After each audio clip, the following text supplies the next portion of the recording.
कुंभकर्ण को रामायण के सबसे बड़े वीरों में से एक माना जाता है, जिसके बल से न सिर्फ संसार बल्कि देवी देवताओं को भी डर लगता था।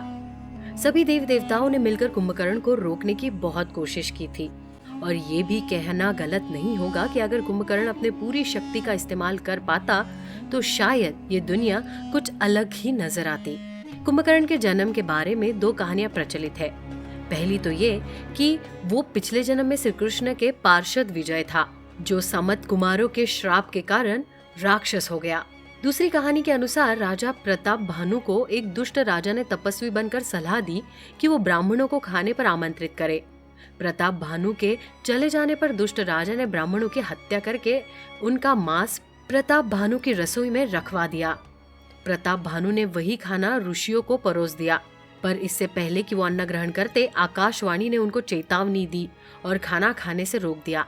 ब्राह्मणों ने प्रताप भानु और इसके भाई अरिमर्दन को राक्षस योनि में जन्म लेने का श्राप दे दिया, पर जब उन्हें पता चला कि वो निर्दोष है तो उन्होंने वरदान दिया कि उनकी मुक्ति श्री विष्णु के हाथों से होगी। प्रताप भानु ने जहाँ रावण के रूप में जन्म लिया, वही अरिमर्दन का जन्म कुंभकर्ण के रूप में हुआ। कुंभकर्ण बचपन से ही खाने का बहुत शौकीन था और कहा जाता है कि वो 5 देशों के बराबर का खाना अकेले खा जाता था। जब उसके खाने के लिए अन्न कम पड़ने लगा तो उसे जो कुछ भी मिला उसने वही खाना शुरू कर दिया, फिर चाहे वो पेड़ हो, पत्थर हो या इंसान या देव पुरुष ही क्यों ना हो। इससे देवी देवताओं को ये चिंता होने लगी कि कुंभकर्ण अपनी भूख मिटाने के लिए पूरी दुनिया को तबाह कर डालेगा। कुंभकर्ण को पके भोजन के साथ खड़ी फसलें भी चट कर जाता था, जिससे दुनिया में अकाल भी आ सकता था। उनकी बढ़ती समस्याओं से परेशान होकर कुंभकर्ण को उनकी माँ कैकसी ने तप करके ब्रह्मा जी से वर प्राप्त करने को कहा, जिससे वो पूरी दुनिया पर अपना आधिपत्य स्थापित कर सके। रावण, कुंभकर्ण और विभीषण तीनों ने कठोर तपस्या कर ब्रह्मा जी को प्रसन्न किया, पर ब्रह्मा जी को इस बात की चिंता थी कि अगर कुंभकर्ण ने अपने लिए कोई बड़ा वरदान मांग लिया तो उन्हें संभालना देवताओं के लिए मुश्किल हो जाएगा। इसलिए ब्रह्मा जी ने सरस्वती देवी से अनुरोध किया कि वो उनकी मति भ्रमित कर दे। सरस्वती ने ऐसा ही किया और फलस्वरूप इंद्रासन की जगह कुंभकर्ण ने निद्रासन मांग लिया। ब्रह्मा जी ने कुंभकर्ण को 6 महीने सोने और केवल 1 दिन जागने का आशीर्वाद दिया और साथ में ये चेतावनी भी दी कि जिस दिन उन्हें उनकी नींद से समय से पहले जगाया जाएगा उस दिन उनकी मौत हो जाएगी।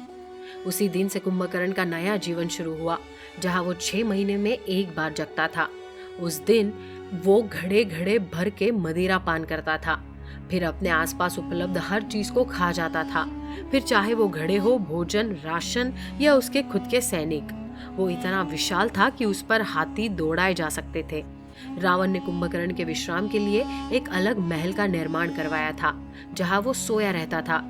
कुंभकर्ण इस बात से वाकिफ नहीं था कि उसके पीठ पीछे रावण ने सीता का अपहरण कर लिया था और अब दोनों सेनाएं आपस में भीषण युद्ध करने के लिए तैयार है।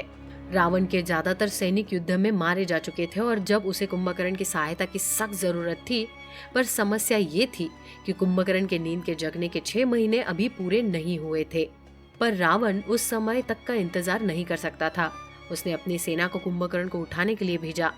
उसके कानों में बाजे और ढोल बजाए गए, भालों और तलवारों से उनके शरीर को गोदा गया, उनके शरीर पर भैंसों को चलवाया गया, उन्हें चींटियों से कटवाया गया, पर किसी का कोई प्रभाव नहीं पड़ा।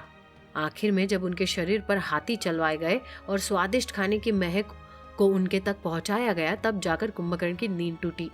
उठते ही उसने घड़े भर भर कर मदिरा पी और फिर उन भैंसों को भी खा लिया। उसने जी भरकर भोजन किया और वहां मौजूद सैनिकों को भी खा गया। सब कुछ हो जाने पर उसने बचे कुचे सैनिकों से पूछा कि उसे क्यों उठाया गया है। तब कुंभकर्ण को पिछले कुछ महीनों में हुई घटनाओं से वाकिफ करवाया गया। तब रावण उनसे मिलने आया और कुंभकर्ण से मदद मांगी। कुंभकर्ण ने पहले तो रावण को पराई स्त्री का अपहरण करने के लिए दुत्कारा, पर आखिर में उनकी मदद करने को तैयार हो गया। पर कुंभकर्ण को ये भी एहसास हो गया था कि उसका अंत निकट है, क्योंकि उन्हें वक्त से पहले जगा दिया गया था। उन्हें इस बात का डर था कि उनकी मौत के बाद उनके शरीर को पर्वत समझकर बंदर उसे कुतर सकते हैं और वानर सेना उनके शरीर को शत विक्षत कर सकते हैं। इसलिए उन्होंने अपने सैनिकों को यह आदेश दिया कि अगर युद्ध में उनकी मौत हो जाती है तो उनके सर को समुद्र में फेंक दिया जाए, ताकि उनका नौचा हुआ शरीर किसी को न मिले।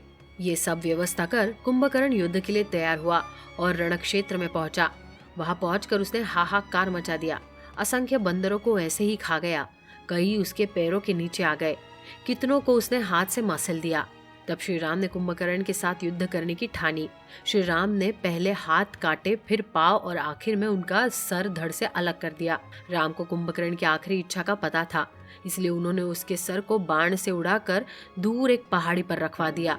आज भी हिमालय की कंचनजंगा की एक पहाड़ी जो नेपाल में स्थित है, उसका नाम कुंभकर्ण है, क्योंकि माना जाता है कि ये वही जगह है जहाँ कुंभकर्ण का सर आकर गिरा था। इस तरह श्री राम ने कुंभकर्ण का संहार कर पूरी मानव जाति का उद्धार किया।